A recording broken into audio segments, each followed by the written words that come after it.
Hello dear students, आज हम discuss करने जा रहे हैं रेसमाइजेशन और मैकेनिज्म ऑफ रेसमाइजेशन, यानी किस किस वजह से किस तरह से रेसमाइजेशन होता है। इससे पहले हमने रेसमिक मॉडिफिकेशन डिस्कस किया, जिसमें हमने देखा कि रेसमिक मॉडिफिकेशन का मतलब होता है जब दो एनेंशियोमर्स या मिरर इमेज आइसोमर्स जो रहते हैं वो बराबर बराबर अमाउंट में किसी सैंपल में प्रेजेंट होंगे या किसी मिक्सचर में प्रेजेंट होंगे, तब वहाँ पे रेसमिक मिक्सचर बनता है या रेसमिक मॉडिफिकेशन बनता है। और उस रेसमिक मॉडिफिकेशन बनने के प्रोसेस को हम कहते हैं रेसमाइजेशन। या मैं ऐसा बोलूँगा कि कन्वर्जन ऑफ, यहाँ पे लिखा हुआ है, it is conversion of optically pure compound into racemic modification. Racemic modification या रेसमिक मिक्सचर, उसी को हम कहते हैं रेसमाइजेशन। अब देखो ये क्या होता है, पहले मैं आपको सिंबॉलिकली दिखाता हूँ। यहाँ पे मैंने एक आइसोमर लिया है, मान लीजिए ये डेक्स्ट्रो रोटेटरी आइसोमर है, यानी एक कंपाउंड है जो बिल्कुल प्योर है, जो सिर्फ प्लेन पोलराइजर लाइट को, यानी जो प्लेन पोलराइजर लाइट को सिर्फ राइट वर्ड्स या क्लॉकवाइज रोटेट कर सकता है, उसको मैं बोलूँगा ये ऑप्टिकली प्योर है, यानी ये प्लेन पोलराइजर लाइट को रोटेट करता है।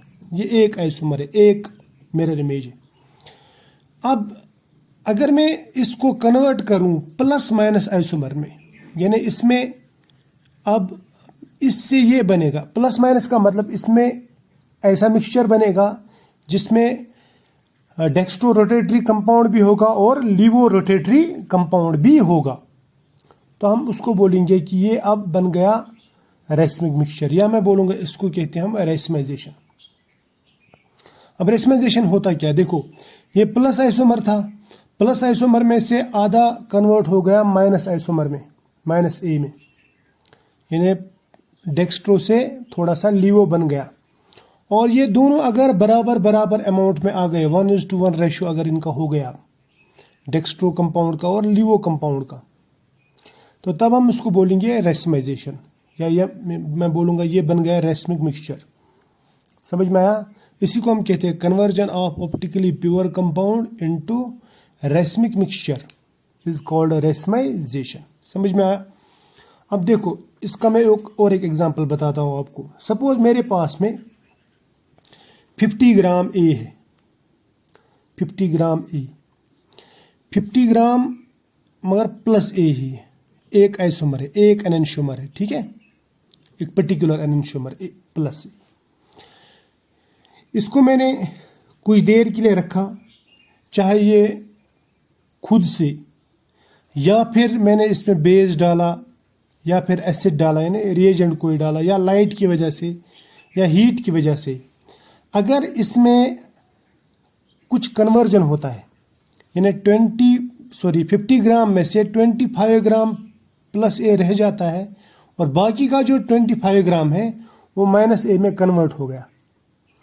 अब यहाँ पे जो ये मिक्सचर बन गया, इसमें डेक्स्ट्रो रोटेटरी और लीवो रोटेटरी जो कंपाउंड है वो इक्वल अमाउंट में, इसको मैं बोलूँगा कि ये रेसमिक मिक्सचर है, और इस प्रोसेस को बोलूँगा मैं रेसमाइजेशन, यानी conversion of optically pure compound into racemic mixture, इसको कहते हैं रेसमाइजेशन। अब अगर आपसे मैं ये पूछूं कि इसमें, इस रेसमाइजेशन में एंट्रोपी बढ़ जाती है कि घट जाती है, तो आप क्या बोलेंगे? एंट्रोपी का मतलब रहता है degree of randomness, measurement of degree of randomness, तो वो रैंडमनेस हमेशा बढ़ती है, ठीक है। तो इसका मतलब इसमें जो डेल्टा एस रहेगा, यानी चेंज इन एंट्रोपी, वो हमेशा पॉजिटिव रहेगा। और रेसमाइजेशन के लिए जो ड्राइविंग फोर्स है, that driving force is actually delta S, यानी एंट्रोपी, ये याद रखना। यानी इसमें हमेशा एंट्रोपी इंक्रीज होती है और यही एंट्रोपी इसको स्पॉन्टेनियस बनाती है। तो मैं बोलूँगा this racemisation is a spontaneous process. क्या ये spontaneous process, self sustained process. अगर एक बार ये चालू हो गया तो ये हो ही जाता है और एक पर्टिकुलर डायरेक्शन में चला जाता है, ठीक। अब देखो मेरे पास में एक कंपाउंड है, फॉर एग्जांपल ये है, इसको मैं कहूँगा कि ये लैक्टिक एसिड है और ये है और लैक्टिक एसिड यहाँ पे। और लैक्टिक एसिड, ठीक, ये ऑप्टिकली प्योर है, ठीक। अगर मैं इसमें बेस डालूंगा, इसमें इस कंपाउंड में बेस डालूंगा, बेस डालने के बाद में इसमें रेसमाइजेशन होती है। रेसमाइजेशन का मतलब यहाँ पे ये जो कायरल सेंटर है ना, इस कायरल सेंटर पे कॉन्फ़िगरेशन चेंज हो जाती है और ये ऐसा कंपाउंड बनाता है, ऐसा, इसको बोलते हैं एस लैक्टिक एसिड। ये है रेक्टस लैक्टिक एसिड, ये है सिनिस्ट्रस लैक्टिक एसिड, ठीक। और जब ये इक्विलिब्रियम में आ जाता यानी 1:1 मिक्सचर बना देता है, तब हम इसको बोलते हैं कि ये रेसमिक मिक्सचर बन गया है। क्या बन गया है? इसको बोलूंगा मैं, ये बन गया RM। और जब रेसमिक मिक्सचर बनता है तब हम इसको बोलते हैं ये है रेसमाइजेशन। यहां तक तो समझ में आया? शाबाश। अब रेसमाइजेशन समझ में आया। रेसमाइजेशन कैसे होती है? ये एक कायरल सेंटर पे कॉन्फ़िगरेशन चेंज हो जाती है। अब मान लीजिए हमारे पास में और एक मॉलिक्यूल है जिसमें मल्टीपल कायरल सेंटर्स है। इससे पहले वाला जो मॉलिक्यूल है उसमें एक ही कायरल सेंटर था। अब ये वाला मॉलिक्यूल ले रहा हूं मैं, ये एक हाइपोथेटिकल मॉलिक्यूल बनाया मैंने ऐसे ही, ये एक मॉलिक्यूल है लेकिन मैंने ऐसे ही समझाने के लिए बनाया ये। अब इसमें देखो, इसमें 2 कायरल सेंटर्स है, ये और ये। अगर इन दोनों में से मैं सिर्फ एक कायरल सेंटर पे कॉन्फ़िगरेशन चेंज करता हूं, मान लीजिए यहां पे इस कायरल सेंटर पे, यहां पे कॉन्फ़िगरेशन चेंज की। कॉन्फ़िगरेशन चेंज मतलब यहां पे OH राइट साइड में था, बेस डालने के बाद में इसमें से कुछ कंपाउंड ऐसे हो गया जिसमें OH लेफ्ट साइड में आ गया, यानी ऐसे ये भी रहा, ऐसे भी कंपाउंड बाकी रहा कुछ, लेकिन आधा जो कंपाउंड है वो ऐसे हो गया। अगर कोई ऐसा कंपाउंड है जिसमें मोर देन 1 कायरल सेंटर्स हैं और उसमें अगर आप कोई रिएजेंट डालते हैं, रिएजेंट डालने के बाद में अगर सिर्फ एक कायरल सेंटर पे कॉन्फ़िगरेशन चेंज होती, कितने पे? एक कायरल सेंटर पे। जैसे यहाँ पे एक कायरल सेंटर पे, देखो दूसरे पे तो वैसे ही रह गए है ना, OH राइट साइड में, यहाँ पे भी OH राइट। अगर सिर्फ एक कायरल सेंटर पे कॉन्फ़िगरेशन चेंज हो गई तो इस प्रोसेस को कहते हैं एपीमराइजेशन। क्या कहते हैं? एपीमराइजेशन, एपीमराइजेशन। और ऐसे कंपाउंड्स जो डिफर करते हैं in configuration only at 1 chiral centre, 1 chiral carbon, उनको हम कहते हैं एपीमर्स। क्या कहते हैं? एपीमर्स। अगर मैं आपसे पूछूं ये दोनों आपस में क्या लगते हैं, आप बोलेंगे एपीमर्स। क्यों? क्योंकि यहाँ पे इनकी जो कॉन्फ़िगरेशन में जो डिफरेंस है वो सिर्फ एक ही कायरल कार्बन पे, सभी पे नहीं।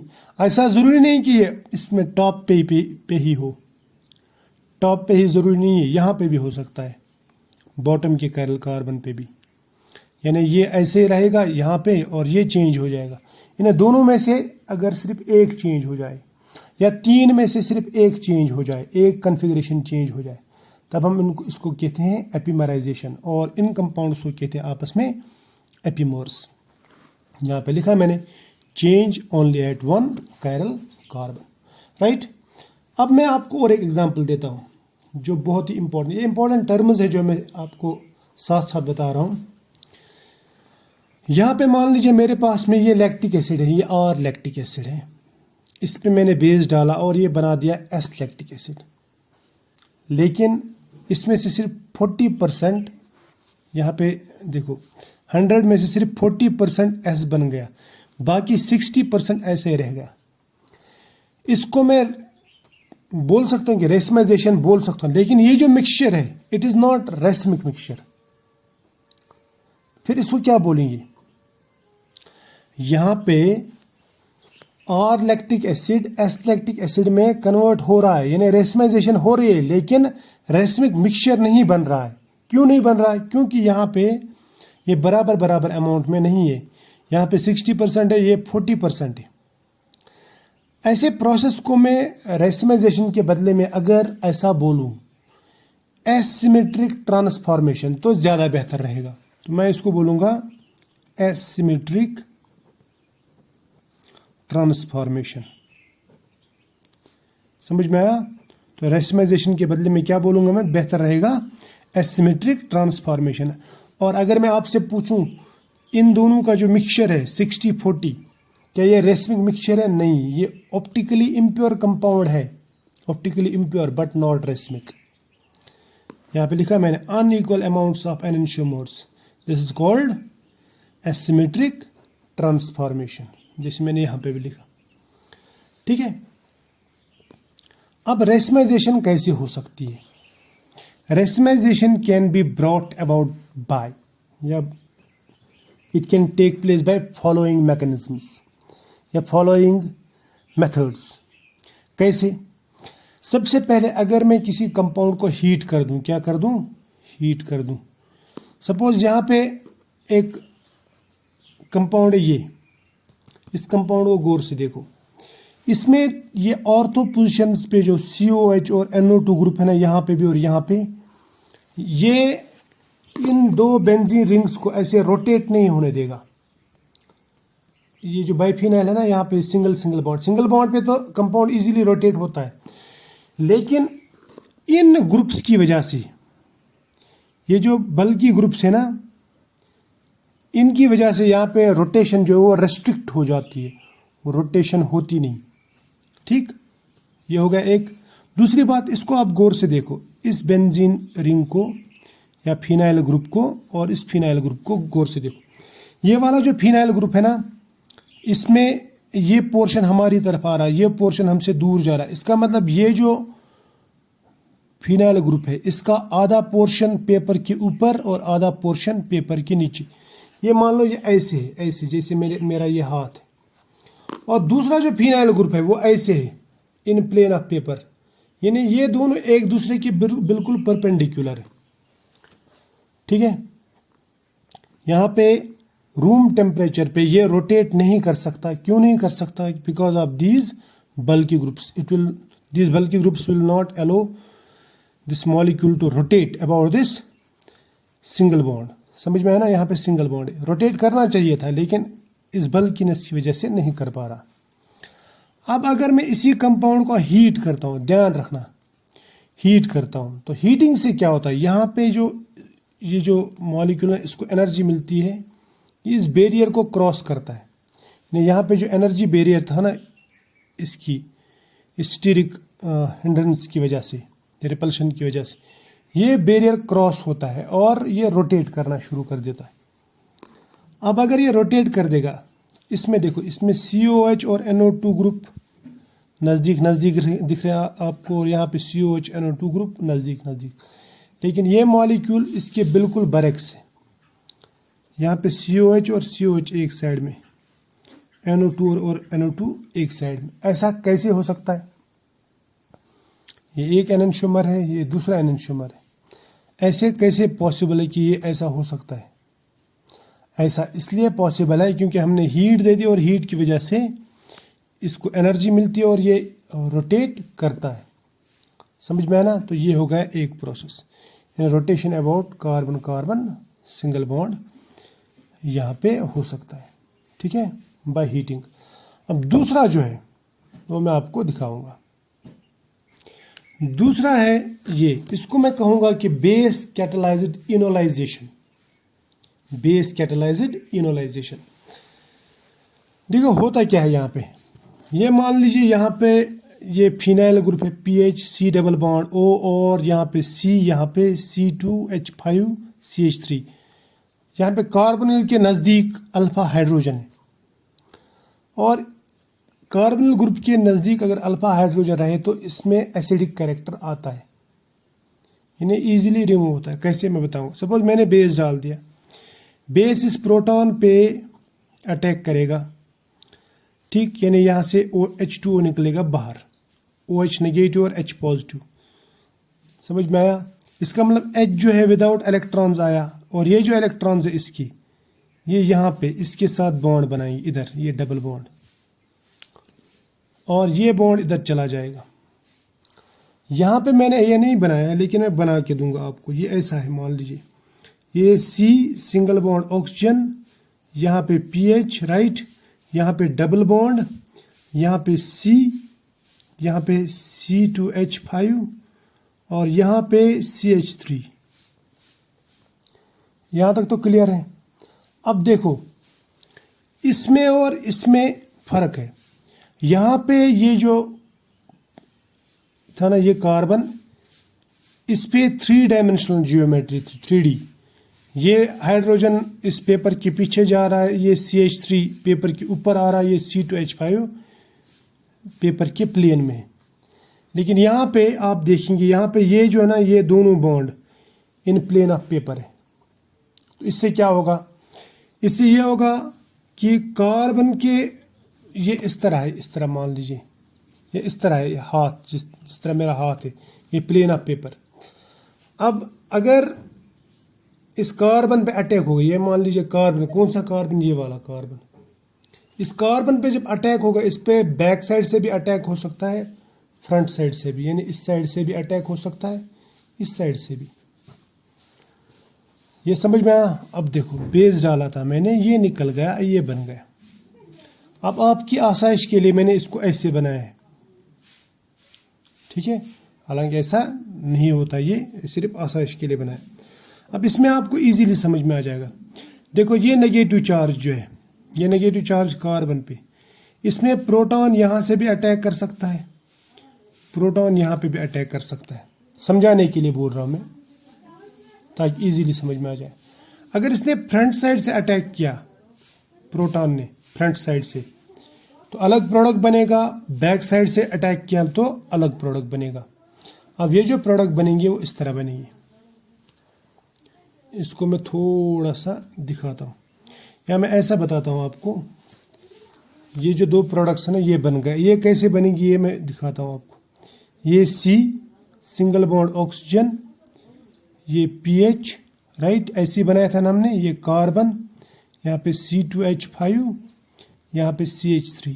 इसको गौर से देखो, ठीक। और यहाँ पे मैं अटैक करा रहा हूँ, किसका अटैक करा रहा हूँ, प्रोटॉन का, यानी H पॉजिटिव और OH नेगेटिव, वाटर से जो निकलते हैं, वाटर का अटैक करा रहा हूँ। आपकी आसाइश के लिए ये बना देता हूँ। देखो होगा क्या, इसको बोलते हैं हम इनोलेट आयन। क्या बोलते हैं, इनोलेट आयन। इसका एक पोर्शन ये है, इसको बोलते हैं फ्रंट और बैक।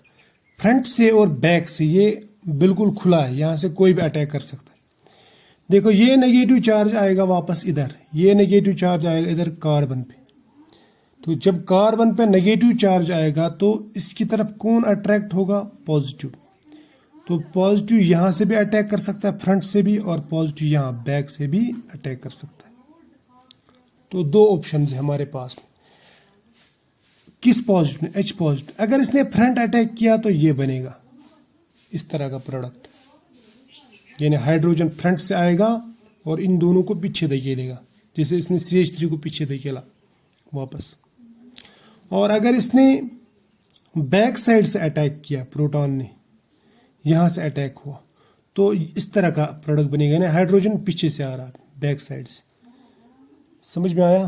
तो ये दो डिफरेंट एनेंशियोमर्स बनेंगी, and these two enantiomers are actually mirror images. और अगर दो मिरर इमेजेस इक्वल अमाउंट में बन गए तो मैं बोलूंगा यहां पे रेसिमिक मिक्सचर बनेगा। अब अगर आपको इससे कोई शिकायत हो तो मैं आपको वो दिखाता हूं। देखो ये जो है ना, ये दो कंपाउंड्स ये जो बन गए, इनमें से ये वाला कंपाउंड ओरिजिनल के जैसा है। ये पूरा नहीं दिख रहा होगा आपको।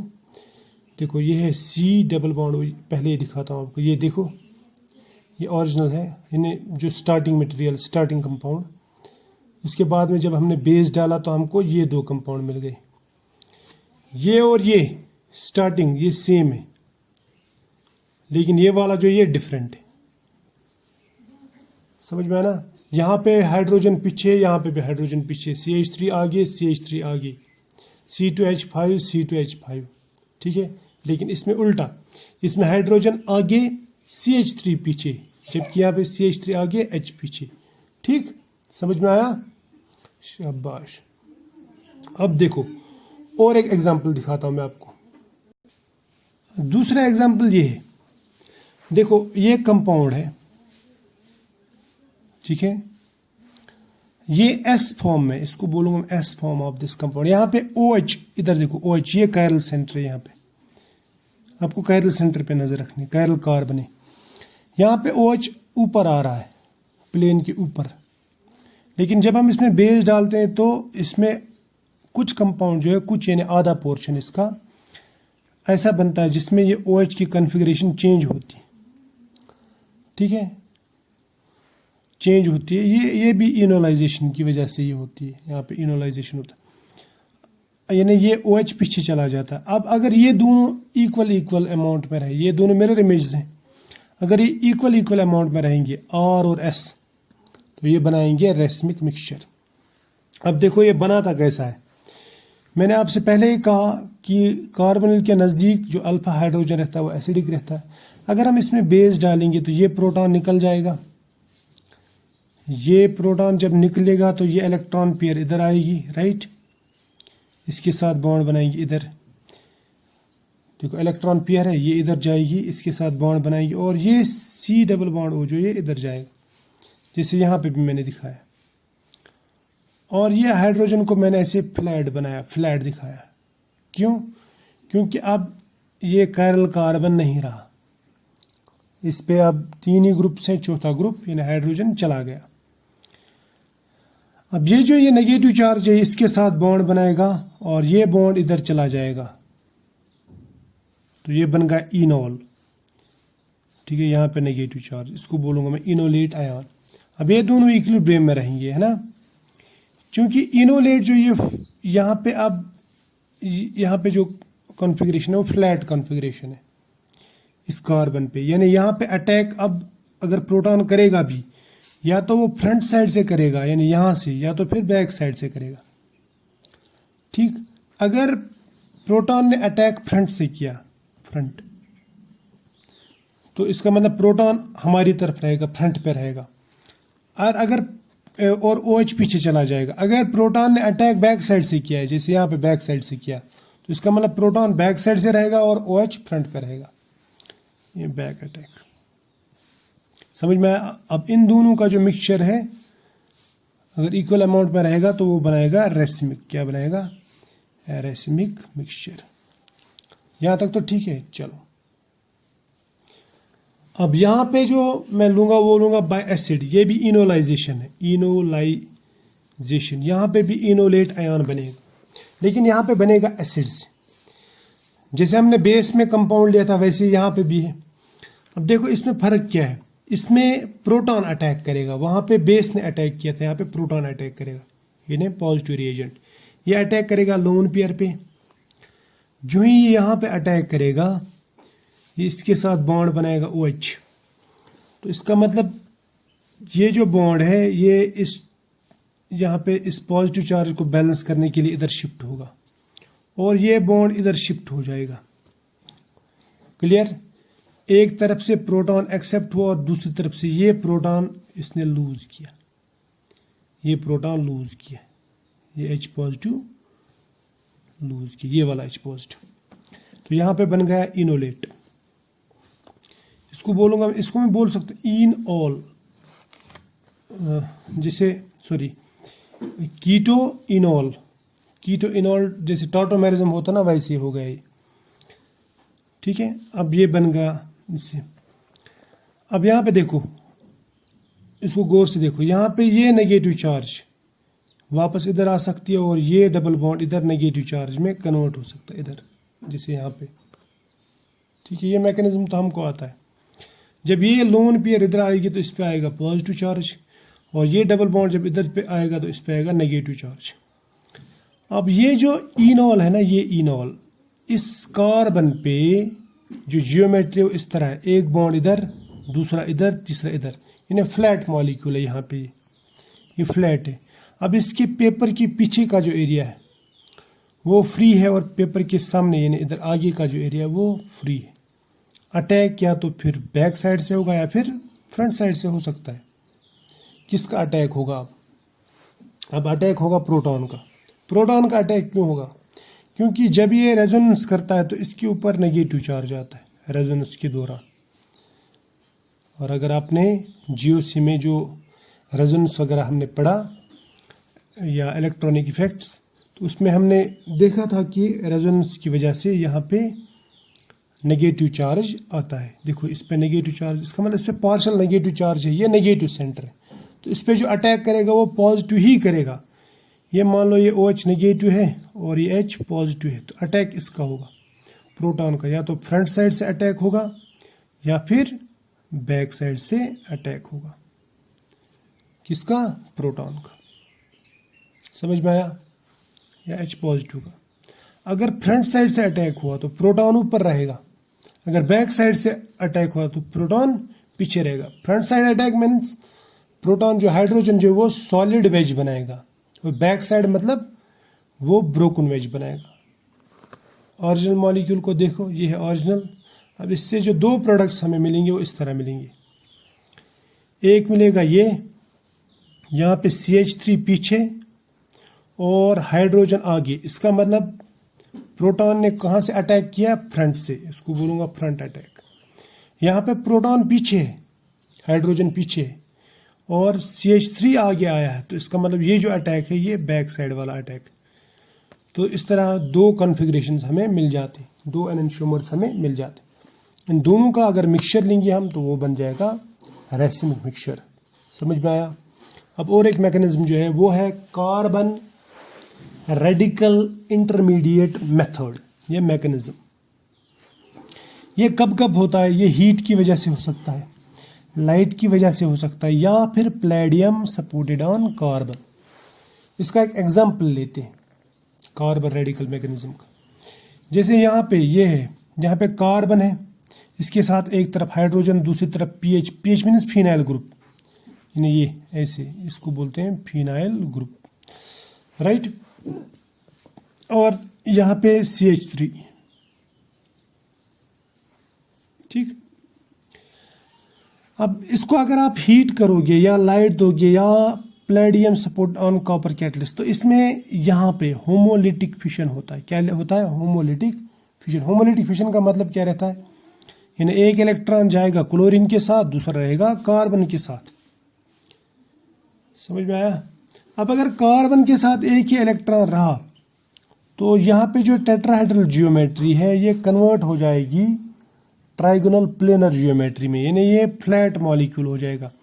जैसे ये हाइड्रोजन प्लेन में है, ये CH3 पीछे जा रहा है, ये PH ऊपर आ रहा, तो इसका मतलब इस तरह है, प्लेन बिल्कुल फ्लैट मॉलिक्यूल। ये जिस तरह मेरा हाथ, अब इस हाथ में यहाँ से भी अटैक हो सकता है, अगर आपको दिख रहा होगा, यहाँ से फ्रंट से या फिर यहाँ बैक से अटैक हो सकता है।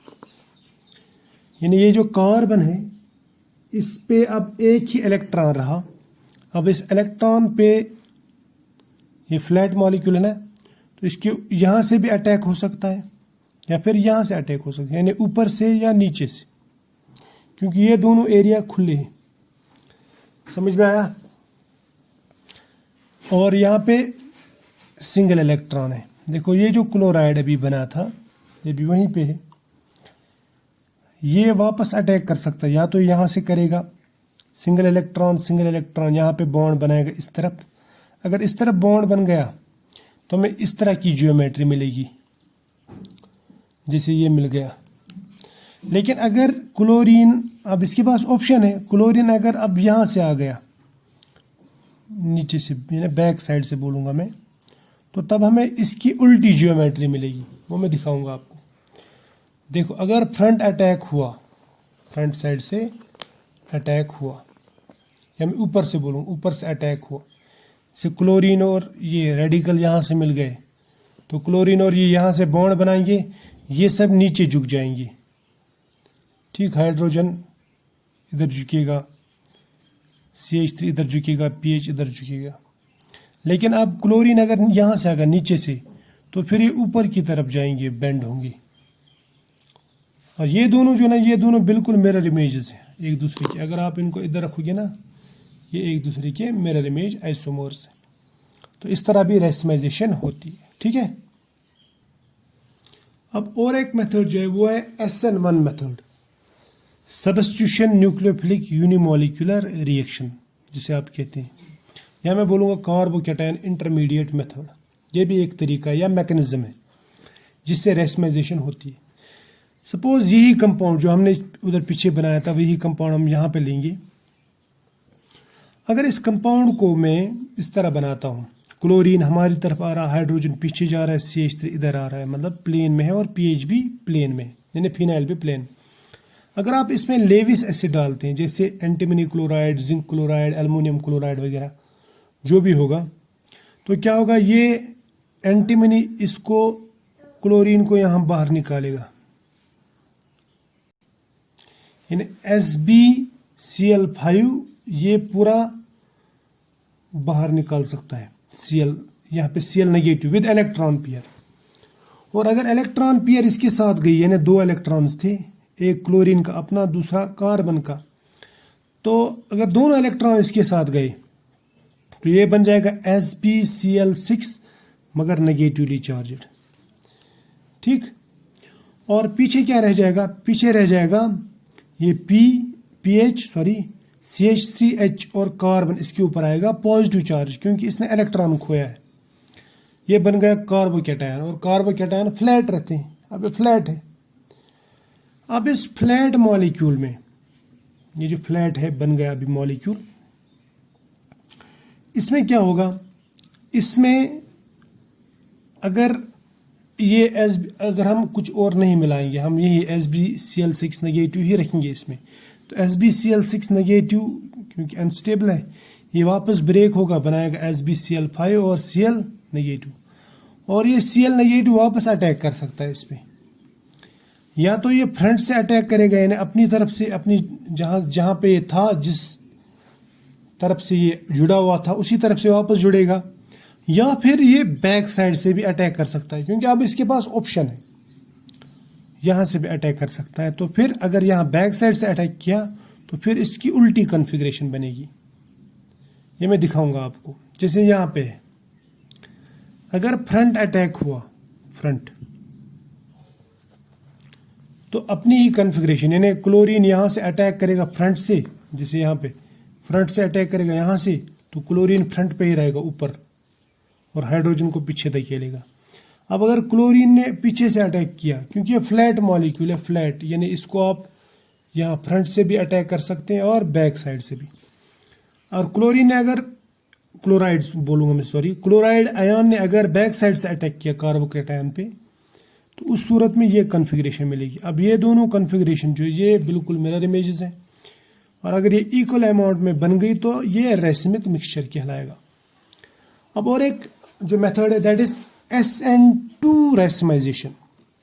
देखो SN2 रेसमाइजेशन में क्या होता है, अगर हम एक मॉलिक्यूल जिसमें लिविंग ग्रुप प्रेजेंट है, यानी न्यूक्लियोफ्यूज प्रेजेंट है, लिविंग ग्रुप, अगर हम उसी के जैसा और एक एक्सटर्नली न्यूक्लियोफाइल एक डाल देंगे, तो इसमें ये SN2 रेसमाइजेशन होती है। फॉर एग्जाम्पल मैं I नेगेटिव लेता हूँ, I नेगेटिव कैसे लूंगा मैं, in the form of NaI जब डालूंगा, NaI ये टूट के बनाएगा Na positive plus I negative, solution में यही बनेगा, है ना। अगर मैं I नेगेटिव इस कंपाउंड में डालता हूँ, देखो इसका कंपाउंड में कार्बन है, carbon iodide bond, iodine bond है ना, CH3H C2H5, तो ये कायरल कार्बन है ना, तो इसका मतलब ये ऑप्टिकली एक्टिव होगा। अगर मैं इसमें आयोडाइड नेगेटिव डालता हूँ, तो आयोडाइड नेगेटिव इसको कन्वर्ट कर सकता है ऐसे कंपाउंड में। ये देखो इसमें आयोडीन जो है राइट साइड में, इस कंपाउंड में आयोडीन लेफ्ट साइड में, तो यहाँ पे बिल्कुल अम्ब्रेला इन्वर्जन, जिसको आप बोलते हैं ना, छतरी जैसे हवा में फिर जाती है, वैसे ही हुआ है। इसको कहते हैं हम वेल्डन इन्वर्जन। क्या हुआ है यहाँ पे, वेल्डन इन्वर्जन। अब हम देखते हैं ये वेल्डन इन्वर्जन होता कैसे, इसका मैकेनिज्म। मैंने पहले ही बताया आपको, Na जब हम सोल्यूशन में डालते हैं वो बनाता है Na पॉजिटिव I नेगेटिव। ठीक, ये है डेल्टा नेगेटिव यहाँ पे, ये है डेल्टा पॉजिटिव, समझ में आया। और यहाँ पे हमने I नेगेटिव डाल दिया, I negative is positive, positive negative आपस में अट्रैक्ट करते ना, तो यहाँ से ये अटैक करेगा। फ्रंट साइड से अटैक नहीं कर सकता, क्योंकि फ्रंट साइड से I नेगेटिव है ना, बैक साइड से खाली जगह है, ये आएगा I नेगेटिव, यहाँ से आएगा और इसके ऊपर अटैक करेगा। अब ये जो I नेगेटिव है ना, सपोज इसको हम स्टार रखते हैं ऊपर, स्टार मतलब इसको हमने रेडियो एक्टिव बनाया, ये रेडियो एक्टिव आयोडाइड है। जब आप इसको यहाँ पे अटैक कराएंगे ना इसके ऊपर, तो ये यहाँ पीछे से आएगा और ये आई नेगेटिव बाहर जाएगा, यानी एक आई नेगेटिव अंदर आएगा, दूसरा बाहर जाएगा, ये चलता रहेगा। फिर ये ऐसे यहाँ पे यानी आई स्टार जो है ये अंदर आ गया और आई नेगेटिव यानी ये वाला ओरिजिनल आई ये बाहर तक चला गया। फिर ये वापस यहाँ पे अटैक कर सकता है, फिर ये बन सकता है। ये सिलसिला चलता रहेगा जब तक ये 1:1 रेशियो में आ जाएंगे। ठीक, जो ये 1:1 रेशियो में आएंगे तो ये 2 एनोशोमर्स हैं, जब ये इक्वल अमाउंट में होंगे तो यहाँ पे हमें रेसमिक मिक्सचर मिलेगा, राइट। और भी बहुत सारे मेथड्स है, लेकिन मैं यहाँ पे लास्ट में और एक मेथड यहाँ पे बताता हूँ और एक मैकेनिज्म बताता हूँ रेसमाइजेशन का। उसे हम कहते हैं ऑटो रेसमाइजेशन। कुछ प्रोसेस में कैसा होता है कि जो रेसमाइजेशन है वो खुद ब खुद हो जाती है, यानी सेल्फ रेसमाइजेशन होती है। यानी अगर आप उस compound pure optically pure compound रखोगे तो वो खुद ब खुद कन्वर्ट हो जाएगा ऑप्टिकली इम्प्योर कंपाउंड में, क्योंकि रेसमाइजेशन स्पॉन्टेनियस प्रोसेस है और इसमें डेल्टा जी हमेशा पॉजिटिव रहता है। क्या रहता है? पॉजिटिव। मैं आपको एक एग्जांपल देता हूँ। सपोज मैंने एक कंपाउंड लिया, इसको कहते हैं हम डाइमीथाइल 2-ब्रोमोसक्सिनेट। सक्सिनेट का ब्रोमो कंपाउंड है ये, ब्रोमो डेरिवेटिव, और मिथाइलेटेड सक्सिनेट है। यहाँ पे इस कार्बन को देखो, ये कायरल कार्बन है और इसमें Br is on right side, right. अगर आप उसको कुछ देर के लिए रखोगे, सपोज 1 आवर 2 आवर, ये खुद ब खुद इसे इसमें कन्वर्ट हो जाता है, यानी यहाँ पे वेल्डन इन्वर्जन हो जाता है खुद ब खुद। और एक टाइम ऐसा आता है ये इक्वल अमाउंट में बन जाते हैं, ये और ये एक एनोशोमर है, ये दूसरा एनोशोमर है। अगर ये इक्वल अमाउंट में बन गए तो मैं बोलूँगा यहाँ पे हो गई रेसमाइजेशन और ये बन गया रेसमिक मिक्सचर। और ये रेसमाइजेशन कैसे होती है? खुद ब खुद हो जाती है। इसमें Br निकल जाता है एक तरफ से और दूसरी तरफ से जुड़ जाता है। ये ऑटो मतलब सेल्फ रेसमाइजेशन होती है। क्लियर? तो ये उसे हम कहते हैं ऑटो रेसमाइजेशन, जो खुद ब खुद हो जाए, अपने आप से हो जाए, विदाउट सप्लाइंग एनी एनर्जी और विदाउट एनर्जी तो इसमें खैर मतलब एब्जॉर्ब करता है, विदाउट अप्लाइंग एनी रिएजेंट। ठीक है, या हम इस पे कुछ जोर नहीं लगाते, ये खुद ब खुद रूम टेम्परेचर पे होता है, RT पे। समझ में आया? इसको कहते हैं हम ऑटो रेसमाइजेशन। यानी एक ऑप्टिकली प्योर कंपाउंड एक ऑप्टिकली इम्प्योर मिक्सचर में कन्वर्ट हो जाता है, राइट। तो I hope you enjoyed this lecture. मैंने इसको लिख के इसलिए रखा था क्योंकि ये बहुत लंबा हो रहा था। अभी तो तकरीबन 40 मिनट का हो रहा है, वरना तकरीबन 1 घंटे से ज़्यादा हो जाता। चलो आज इतना ही, बाय।